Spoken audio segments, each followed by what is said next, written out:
Oh, hey there. Oh, hey there. Wow, that's some energy. Yeah. I was not expecting it. Bam. We are the History Buffoons. I'm Kate. I'm Bradley. And this is the History Buffoons. Like I just fucking said. How are you? I am well. How are you? I'm doing well. Excellent. What do you got for us today? We are going to talk about Henrietta Lacks. Lacks, like L-A-X? Lacks. Okay. Mm-hmm. And her cells. Like prison cells? Nope. Like body cells. Oh. I know. Interesting. All right. I know. Before we get to our drinks, if you guys like what you hear, please like, follow, subscribe, all that good stuff. Also, if you go to our website, History Buffoons Podcast, and feel so inclined to help support the show, we have a link up top where you can help donate just minimal amounts just to help us to keep doing research and equipment and all that stuff. We greatly appreciate each and every one of our followers and anyone new to our show. So... What he said. I reiterate what he said. Ditto. Anyways. Okay, right. So we picked up some Three Sheeps. Which we have had on the podcast Yes. before. I don't remember if I've had this on the podcast. Oh, dear. I might have, Yeah. but I know you've had Fresh Coast before. Yes, so. And I like Fresh Coast. You but do. This is a Sheboygan, Wisconsin beer, and it was probably one of the first beers. Nope, well, probably one of the first breweries. Yeah, you had said that that. Nathan and I have gone to when we first moved here. Yep, and so I have Chaos Pattern. It's a hazy IPA. I also have, because we bought a variety pack just to kind of accommodate both. So it comes with a rotating one. I've got Bad Boy. That was the rotating one? Yeah, Black Wheat Ale, which I'm not. Oh, interesting. Yeah, so I'm kind of curious. Was there three each? Yes. Okay, so maybe I'll try one. Yeah. Black Wheat, though, I'm curious because I've had like a black IPA. I've never had anything other than that, though. Do you think they burned the wheat? Oh, my God. Open your fucking beer. Jesus. Cheers. Cheers. Oh, that's still good. So Same. Same. It's so good. Well, and it's funny because you're not usually a pale ale, and this is 2 weeks back at the back. You've had pale ales as your podcast beer. So we're getting you there. This is delicious.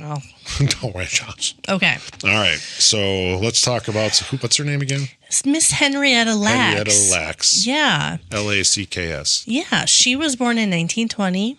Oh, dear. In Roanoke, Virginia. Hey. But she spent most of her childhood in a small farming community in Clover, Virginia. Okay. And life there revolved around tobacco farming. Sure. And families who worked long days planting and tending and harvesting just to keep that economy alive, right? Right. So Henrietta grew up in a world where everybody worked all the time. Okay. Children helped in fields, neighbors. Yes. I work all the time. I know. You work all the time. I do. I think we still live in that world. I know. Anyways. How did that happen? Well, we can get into it, but that's for another show. Economy. Sorry, I didn't mean to interrupt. That's okay. So children helped in the fields, neighbors depending on each other, and most families lived simple lives, which was tied closely to their land. Well, yeah, especially back in the 20s. I mean, It's not like they could, hey, Ma, I'm going to hop on the interwebs and look up some porn. I mean, or whatever they would look up, I guess. So they had a lot less. I looked up the Spice Girls when I was younger. Yep, that was me. Why?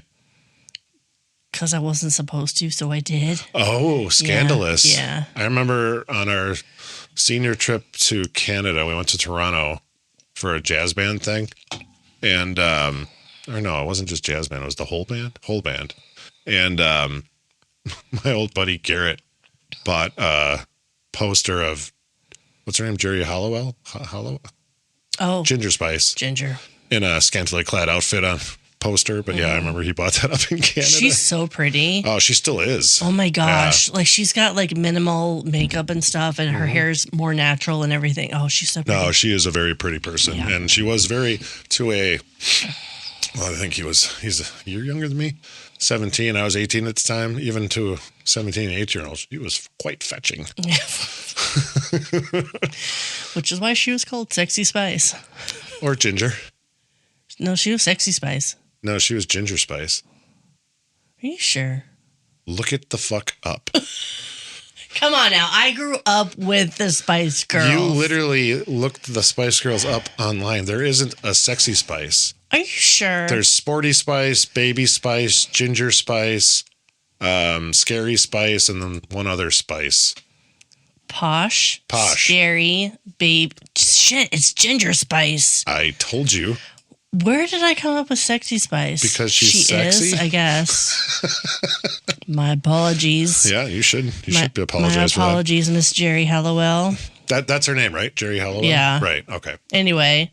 We got sidetracked by the Spice Girls. Look at us go. Anyways. We're going to flip the switch here. Yeah. Henrietta's mother died. Oh, when sad. Henrietta was still a young child. And her family ended up moving. There was like, I don't know, 5, 10 of them. I don't know. There was a bunch of kids. That's quite a range. Let's just say 7. Call it uneven.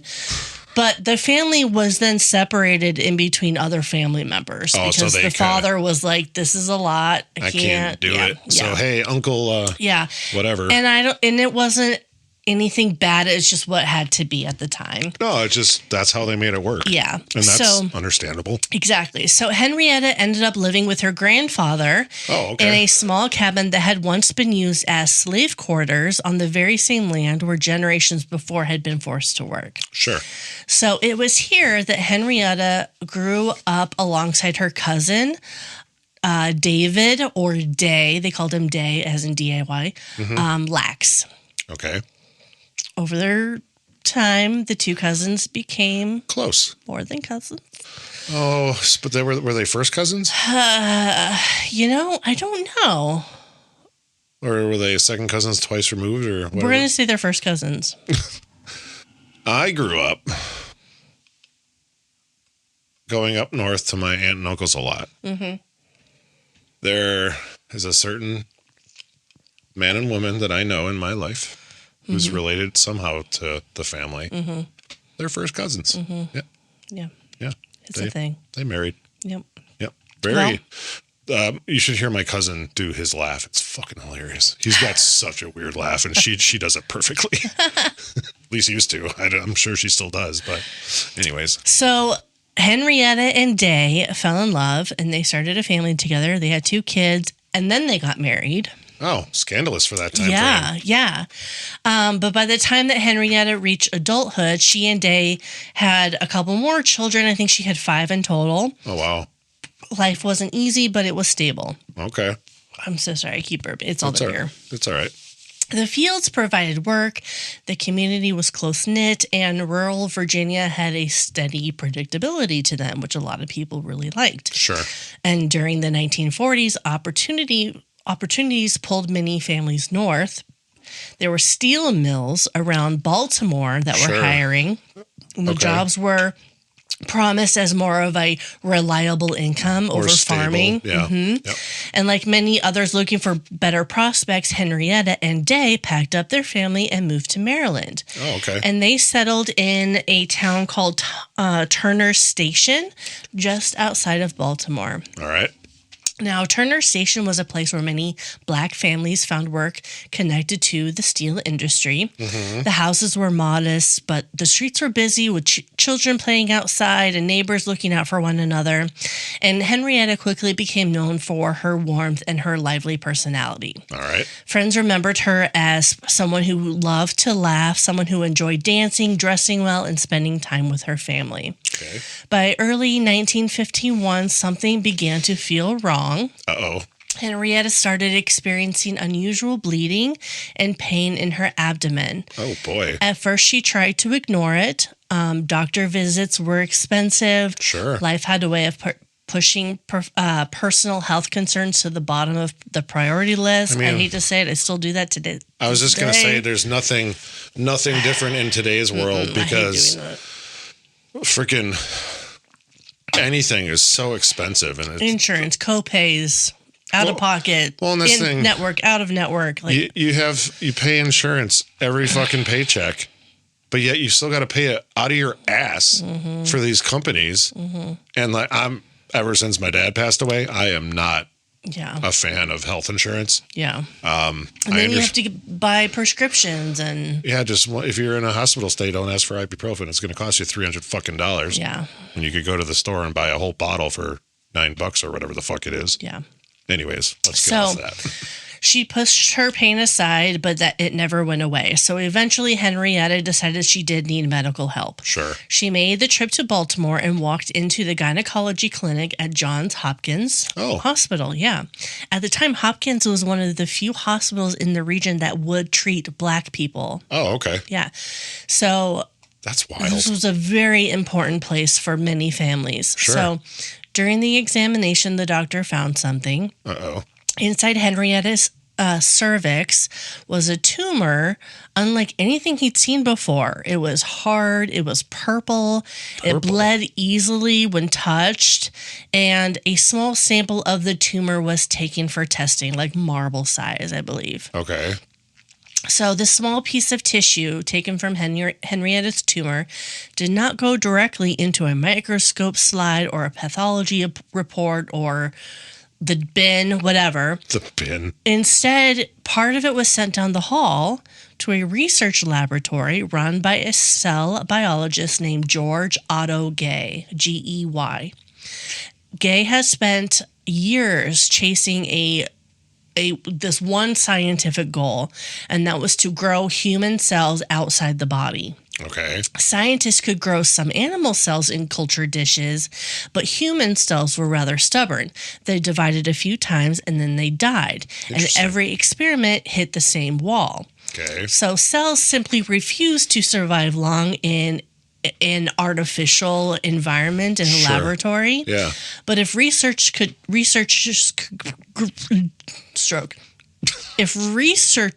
could grow living human cells reliably, it could change everything.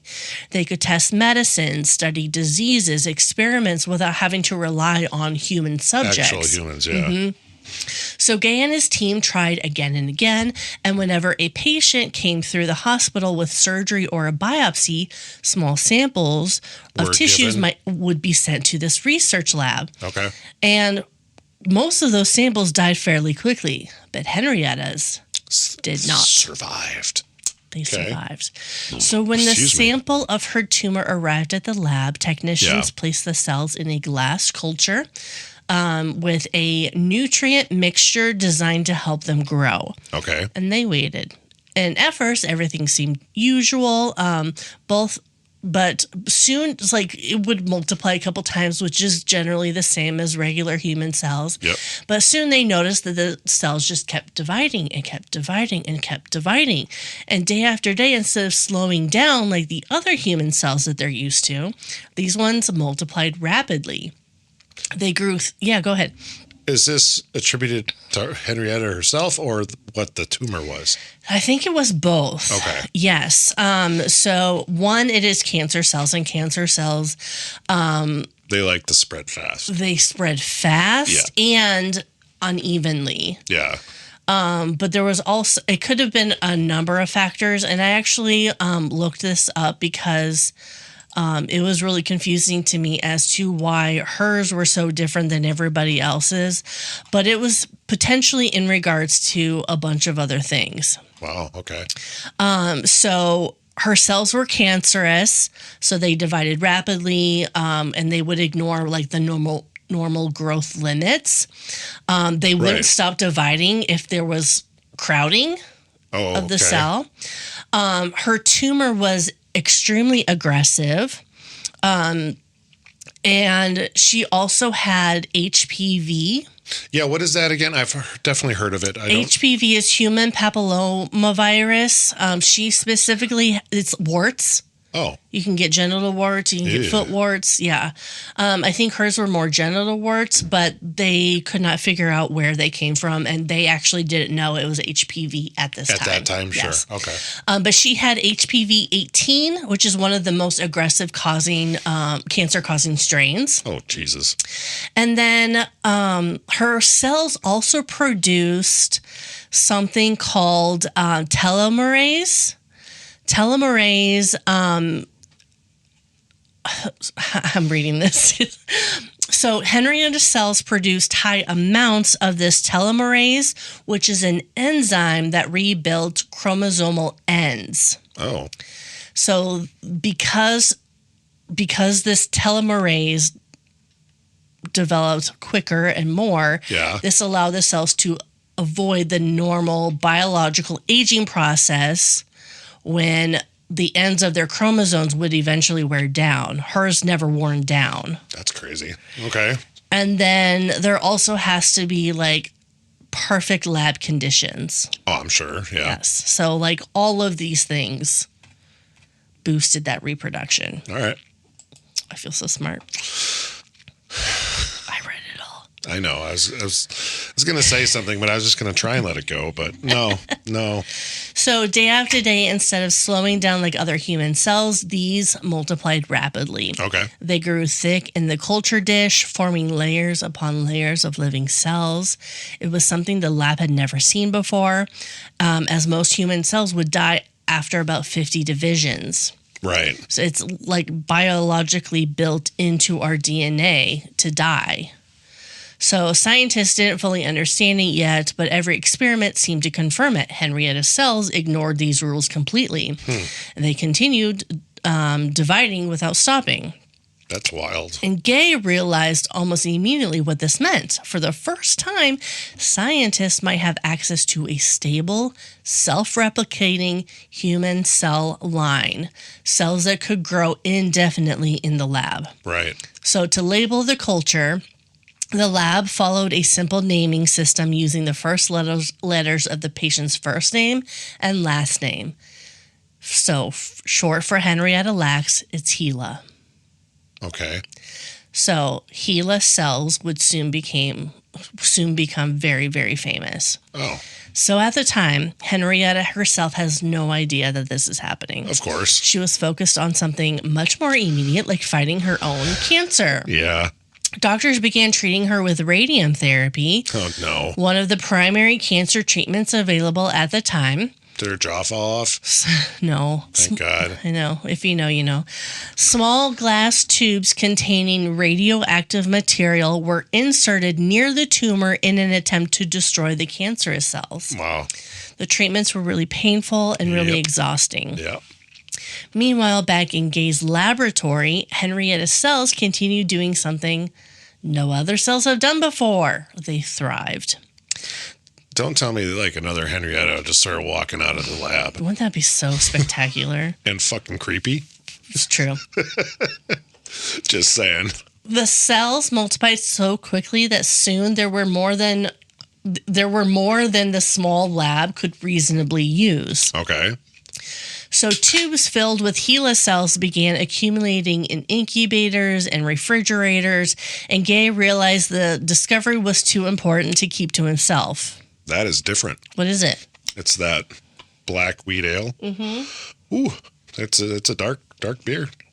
Is it? Yeah, we should give one to Nathan. Oh, you like it? Maybe, I don't know. Good. I know he's more into stouts and porters, but not ales as much, but interesting. Yeah.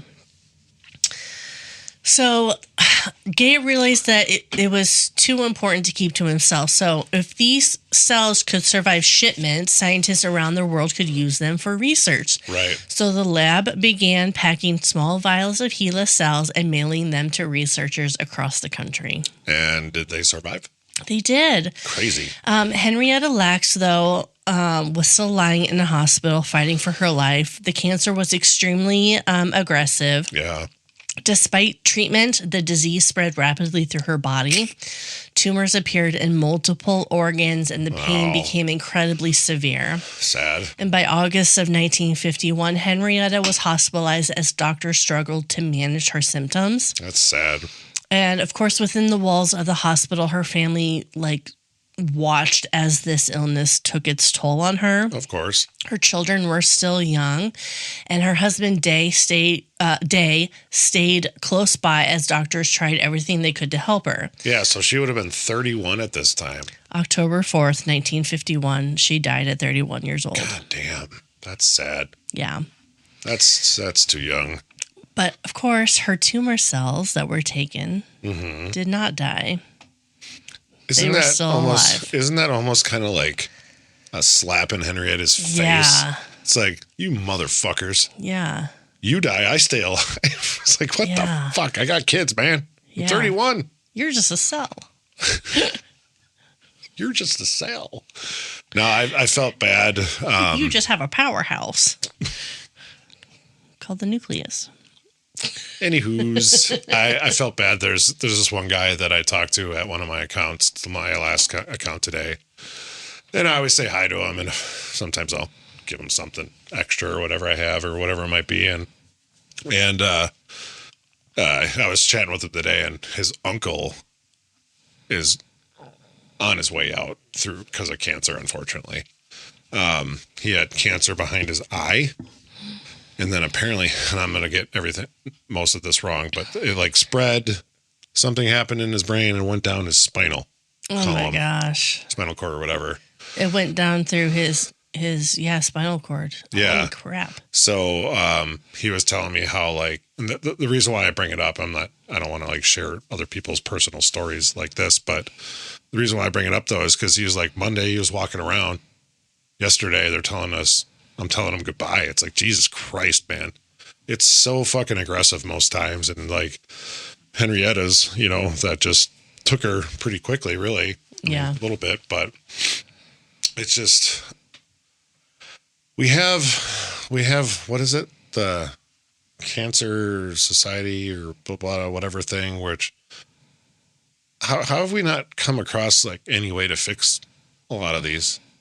I don't know. Billions of dollars. Nah, just keep giving us money. Because they are searching around the clock. Hey. All right, let's move on. So, doctors recorded the cause of death as cervical cancer. Okay. An unusually aggressive form that had spread rapidly throughout her body. Sad. Her family buried her in an unmarked grave in the rural tobacco fields of Clover, Virginia, which is where she grew up. But there is her, I think she was buried next to her mother. How would they know? Was she unmarked too? No, her mother has a headstone. Why would she be in an unmarked grave? I'm not sure. Maybe it was a money thing. I mean, sure, I get that, but she is super close to where her mother died, and I believe that's true, and I can look it up here in a bit. That's with crazy, something else though. I'm going to reference, but I mean, still 31. Jesus Christ. Yeah, that's terrible. So for the Lacks family, life moved forward the way it has to. Yep, unfortunately. There were children to raise, bills to pay, and long days of work ahead. Yep. In laboratories across the United States, Henrietta's cells were still alive. So she's still alive to a degree. Inside incubators and glass culture tubes, the HeLa cell line continued dividing. Scientists quickly realized that these cells were not just useful, they were revolutionary. How so?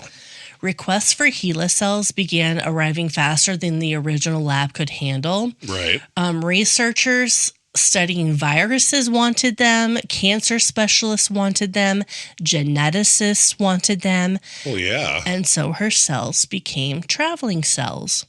They were packed in small glass vials surrounded by dry ice and shipped across the country. They were arriving in laboratories in Europe and Asia and South America. And within just a few years, HeLa cells had become one of the most widely used tools in biomedical research ever. That's fucking wild. Entire laboratories were now growing cultures descended from a woman most of them had never heard of. Of course. By the mid-1950s, demand for HeLa cells had grown so large that specialized production facilities began growing them by the billions. That's so. I'm sure you'll probably get to this. Are they still around today? Yes. That's fucking wild. So for the first time in history, living human cells were being manufactured like a product. Yeah. Researchers used them to study cancer cells under radiation exposure during the early years of the Cold War. Mm-hmm. They used them to investigate how viruses infected human tissue. They help scientists understand how cells divide, how they mutate, and how diseases spread through the body. Crazy. Some of Henrietta's cells were even placed aboard early research rockets and satellites to observe how human cells behaved in space. That's fucking... Henrietta made it to space. She did. Look at her go. But the breakthrough that first captured global attention involved polio. Okay. Throughout the first half of the 20th century, polio outbreaks struck communities and with frightening speed. Mm-hmm. Children who had been healthy 1 week would suddenly lose the ability to walk the next. Is this how we cured polio? Hospitals filled with rows of iron lungs helping patients breathe. Scientists were racing to develop a vaccine, but testing one safely required enormous quantities of human cells. Mm-hmm. Until they reached HeLa cells. Yeah. Because the cells grew so rapidly, research could grow the polio virus inside them and test whether experimental vaccines stopped the infection. If it didn't work, they'd get more cells. Right.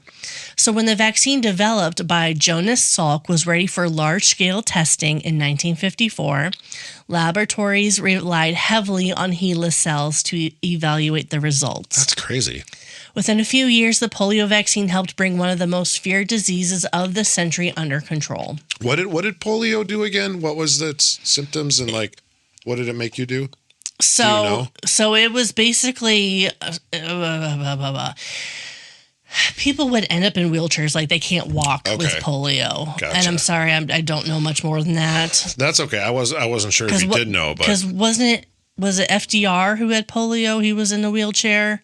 And nobody knew it because they didn't have TV at the time or something. It was only radio. Isn't that the reason they put the front on the desk of the president's desk or whatever too? Something like that. Yeah. If that sounds right. I'm don't quote me, but that sounds right. No, I was just curious because I guess I never really knew. So few people realize that behind the scientific milestone stood millions of cells taken from a woman named Henrietta Lacks. Yep. And the discoveries were only just beginning. HeLa cells soon helped researchers develop early chemotherapy drugs. Crazy. They were used to study the effects of radiation and toxic chemicals on human tissue. Yep. Scientists use them to map chromosomes, investigate viral infections, and understand the basics of cell division. And over time, Henrietta's cells would contribute to researching diseases such as leukemia, influenza, and HIV and AIDS. Jesus. So decade after decade, her cells kept dividing. By some estimates, if every HeLa cell ever grown were placed together, oh God, their total mass would weigh tens of millions of kilograms. How many pounds is that? 22 million. Oh my God. 22 million pounds.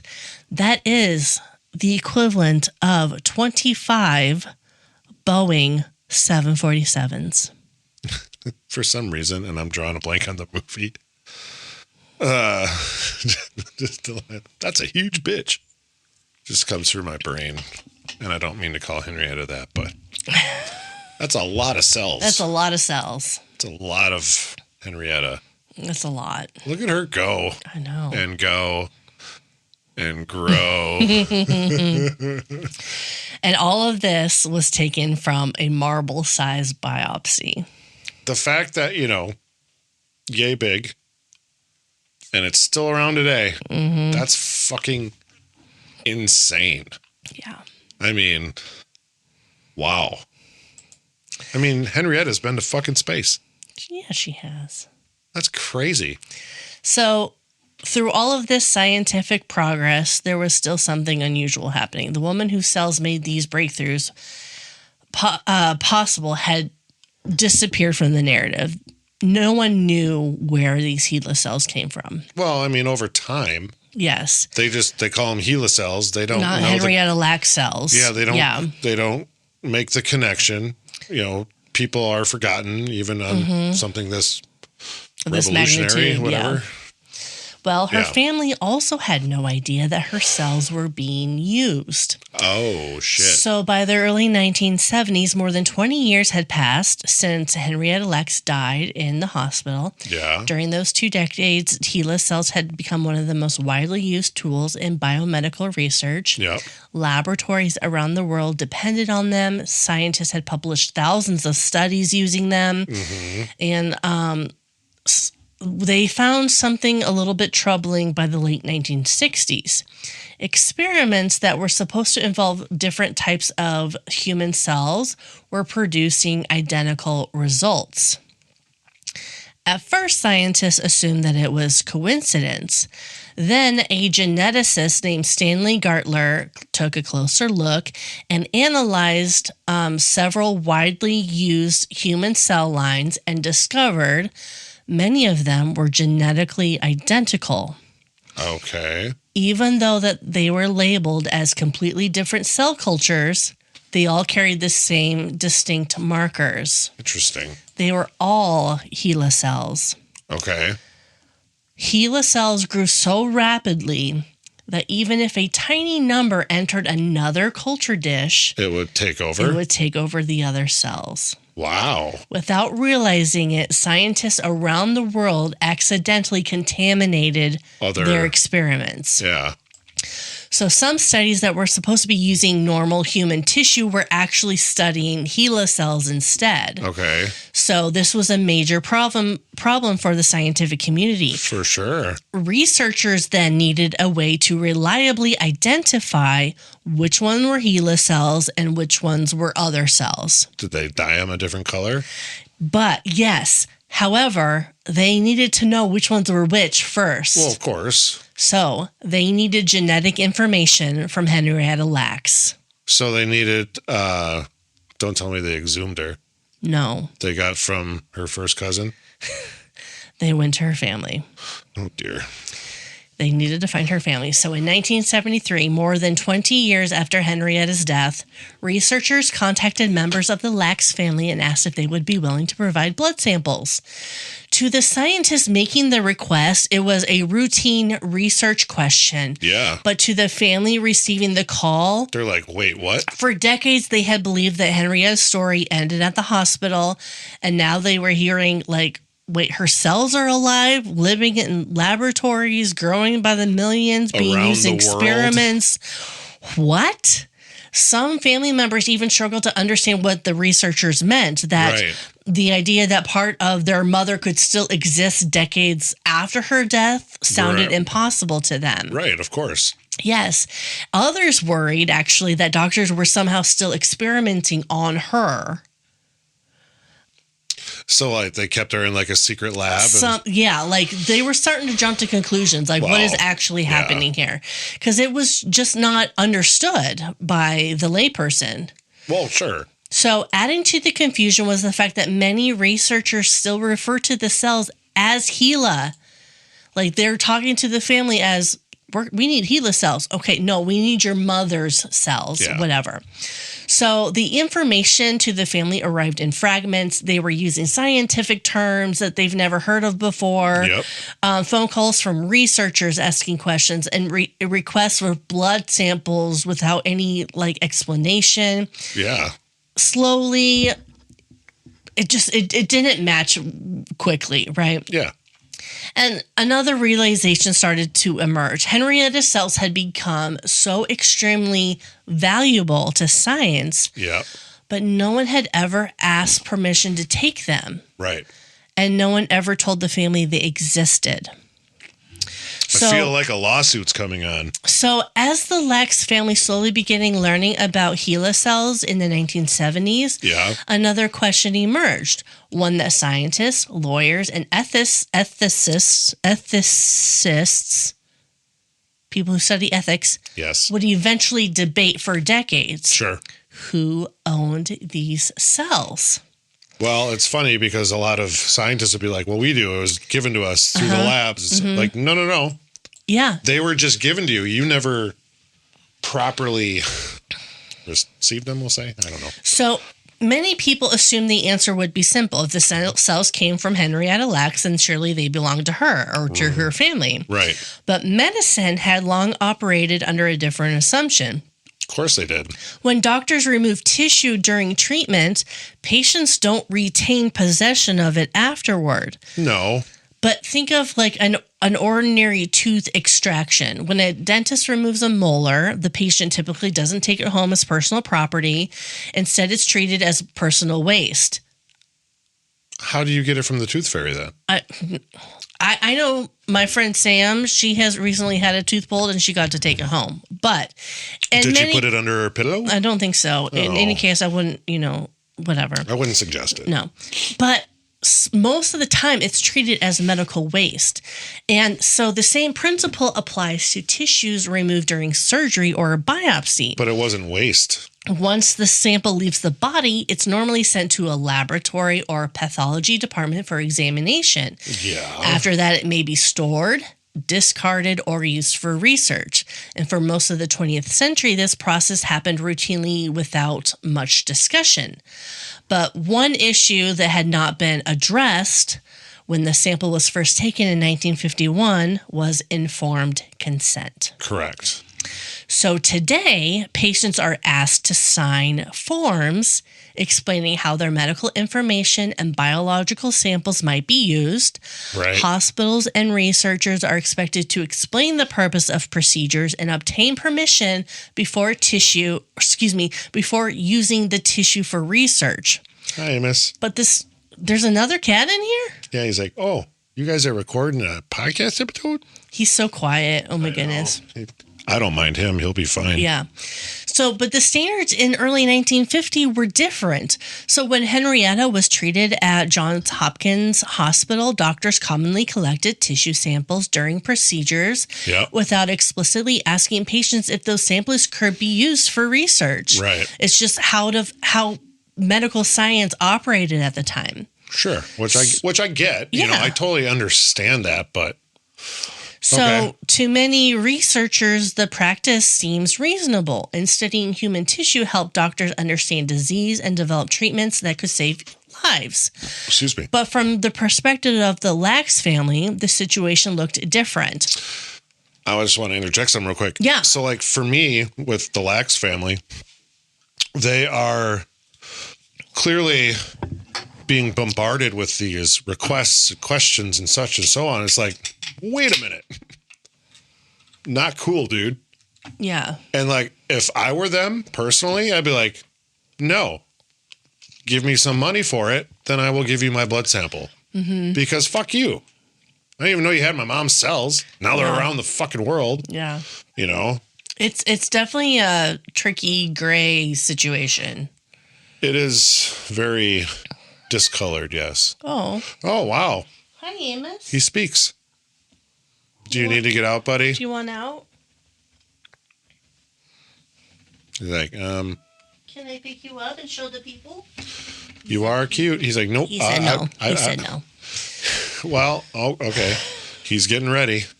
It's 4:00. Dinner time is soon. Yeah. So my dinner's in 2 hours. So studying human tissue helped doctors understand disease and develop treatments that could save lives. But from the perspective of the Lacks family, the situation looked different. So Correct. for more than 20 years, they had no idea that her cells were still alive. Right. They didn't know laboratories around the world were growing them. Right. And they didn't know scientists had built entire research programs around them. And facilities just to fucking grow them. Yes. And they certainly didn't know that companies were selling vials of those cells to other laboratories. See, and that's the thing too. There's a money aspect to it. It'd be one thing if it's like, hey, I need some more HeLa cells. Here you go. They'll reproduce on their own. No, like, yeah, we'll sell you some. Yeah. So there's money involved. Yeah. Which that makes this very tricky because the family, her family, isn't getting anything from that, but yet other companies are getting money from her cells. Yeah. That's the fucked up part. Yeah. So slowly, the story of HeLa cells began spreading beyond the scientific community. Yeah. Journalists started asking questions. Medical people who study ethics began debating whether patients should have more control over how their tissues were used in research. I mean, I think so. And the name Henrietta Lacks, once hidden behind a scientific abbreviation HeLa, started appearing in public discussions about medical ethics. Okay. The story was no longer just about remarkable scientific discovery, but a conversation about consent, ownership, and the relationship between patients and medical research. No, sure, I get that. So here was a woman whose cells had helped scientists develop vaccines, study cancer, understand viruses, and explore the very mechanics of life itself. And yet for most of those years, her name was rarely mentioned. Or at all. That changed in 2010 when the publication of the book, The Immortal Life of Henrietta Lacks by Rebecca Skloot. It is two stories in one. One of the scientific story of HeLa cells, their incredible ability to survive, multiply, and contribute to decades of discoveries. The other was the story of Henrietta's family, who spent years trying to understand how their mother's cells had become such an important part of scientific research. Yep. The book introduced millions of readers to Henrietta Lacks and sparked widespread discussion about medical ethics, informed consent, and the history of biomedical research. When did this book come out? 2010. 2010, okay. So over time, recognition of Henrietta's contribution began to grow. Her story was now taught in classrooms. And that's how I got this book. In a classroom? My friend Sam took a class and this was required reading. And she said, you need to read this book. Is this Sam's book? This is Sam's book. Did you dog-ear some of the pages? I did not dog-ear some of the pages. Why not? Apparently you do that to Bradley's books. So actually... Fucking hell. Let me show you in here. If I find it online as well, I'll put it in there. But there's some pictures in there? There's a picture of, so it's Henrietta's mother, Eliza Pleasant, died when Henrietta was 4. Henrietta is buried somewhere in the clearing beside her mother's tombstone in an unmarked grave. All right. So it's like right next to. Hopefully you can find a picture of that. Otherwise, I'll try and zoom in on that that's fine. when I do editing. But that's so. Have they still not put a headstone on her fucking thing? I mean, I don't know if they have now. Jesus, I feel like they should. I mean, she's got life after death, for the love of God. I mean, and look at how many things have been created because of her cells, and she just keeps on living. Yeah. The immortal Henrietta. So museums and scientific institutions began acknowledging her role in medical history. Researchers who worked with HeLa cells increasingly spoke about the woman behind them. And meanwhile, her cells continued to do what they had always done, divide. Which is crazy. Decade after decade, HeLa cells remained one of the most widely used cells in the world. I feel like they don't really divide. I feel like they unite. So questions about consent and ownership never fully disappeared. In the 21st century, as biotechnology companies continued to sell products derived from HeLa cells, members of the Lacks family began pursuing legal action. Sure. Their argument was not simply about money, it was about recognition and fairness, although they did receive money. Of course they did. The family believed that Henrietta's cells had contributed to a massive global research industry, yet the woman herself had never been asked for permission. Right. And her family had long remained unaware of how widely her cells were being used. Yep. The legal debate surrounding the case reflected larger questions facing modern medicine. Who benefits from medical discoveries? Who should have a say in how biological materials are used? Right. And how should the people behind those materials be acknowledged? In 2023, more than 70 years after the original sample was taken, members of the Lacks family reached a confidential settlement with a biotechnology company that had been selling products derived from HeLa cells. The terms of the agreement have not been made public. Which is fine. But the moment carried a certain amount of historical weight. More than 7 decades after Henrietta Lacks walked into a hospital setting, the conversation about her cells and her legacy was still unfolding. Today, HeLa cells continue to grow in laboratories around the world. It remains one of the most important tools in modern biomedical research. And behind those 4 simple letters, HeLa, this is the story of a woman whose cells helped shape the course of medical science. A woman whose name is now finally spoken alongside the discoveries her cells made possible, Henrietta Lacks. And that's one of the only photos. Of her? Yeah. That's crazy. One of a few. So apparently it's also an HBO film. Really? Starring Oprah Winfrey and Rose Byrne. Rose Byrne. Like brine is what you do to your Thanksgiving turkey.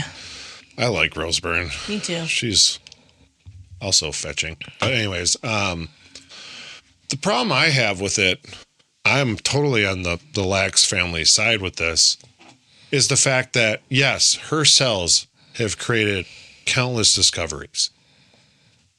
And again, you know my feelings on the medical world because of what happened with my dad and everything. I'm not saying anything specific. That's another day.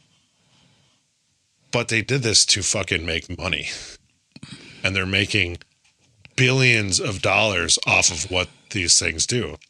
Because these are life-changing fucking things, but yet we're going to charge you for it. Yeah, it started off innocent with, we're just going to research it, but now we're going to make products out of it. And we're going to make profits off of it, because that's all they're about. Yeah. The medical community, there's the people who are on the boots on the ground, as people say. There are people who care. The people that control those boots on the ground, they don't give a fuck about you. Yeah. And that is very prevalent. And I've been I'm not one to go to doctors anyways. I'm not a doctor person. I fucking hate going to the doctor. I had to take my son to urgent care the other day because he has strep throat. I didn't even want to take him because I didn't want to go. And it wasn't for me. Yeah. I just didn't want to go. But ever since my dad, fuck that. Yeah. That's my personal opinion. To each their own on it, obviously. But it's all just a huge fucking business to make billions of dollars for people who run the fucking show. And it's bullshit. I'm not, talking about universal worldwide healthcare or whatever the fuck, what Canada has or anything. Because then, hey, I broke my leg. We'll see you in 6 months. Because, can't get fucking in. But, I don't know. I just think it's good stuff used for the wrong reasons and charged way too much for it. So anyways, that's all I have to say about that. How did you like your beer? So this black wheat ale, it was good. I don't know if I could drink a lot of them for sure. We should give one to Nathan and you try the other one. But it was good. I enjoyed it. Curious to see it. We should pour yours in a pint glass just to see, because it is a dark beer. So I'm curious to see what the overall coloring is. But of course, my chaos pattern is delicious. I've had these. Good Good stuff. I love your Fresh Coast. Good. Fresh Coast. You made it through one and a partial, I right? did, yeah. Good for you. Yeah. I mean, that's great. Cheers. Cheers. Chaz. And Anyways. The book by Rebecca Skloot, Yeah. The Immortal Life of Henrietta Lacks, is going to be in our show notes. So Yeah, well, we'll put a link to that and see if hopefully get some people to listen to audiobook or read it, even for that matter. So that's cool that Sam, I mean, was forced to read it and created a story. She loved the story. I'm sure she did, yeah. Well, Yeah. Sam likes to read though, right? I mean, so that's awesome. But yeah, no, it's kind of cool that it's like, it's funny how we find some of our stories. You know, you do your searching and whatever, and then sometimes, hey, I had to read this book for school. You should fucking check it out. It's really cool. So, I mean, it's kind of cool how that happens. But So it was actually kind of funny because Nathan recently sent me a link to her story. Really? Not the book, but just overall, her. Yeah, like, and I was like, okay, I'll look into this. I've heard of her. And I've heard of her I never because have. Sam talked to me about this 6 months ago. Oh, shit. And I told Sam, I was like, yeah, Nathan told me to look up this person. She goes, I That's gave the you that book I book. read. I'm like, oh, I have that book. My bad. Yeah. That's funny. Well, no, that's cool though. That, you know, obviously she's known. You know what I mean? Nathan gave it to you. She gave it to you, whatever. I never heard of her before. So that was quite interesting. And the fact that her cells are still fucking growing to this day. Did you come across or in the book or anything online, research, whatever? Why are her cells so resilient and continue to do this? It's because of what I told you about them being cancer cells. Right. And they're just because cancer reproduces. Yes, and because there's like a tail on the end of our chromosomes that die off. Oh, yeah. No, yep. And hers. She produces an enzyme that makes fixes it. Yeah, something like that. That's crazy. You know, in layman's terms. In uneducated terms. And that's me. That's why we do this. Yeah. But it's funny because, like, there's a Metallica song with a line, "We were born for dying." Not Henrietta.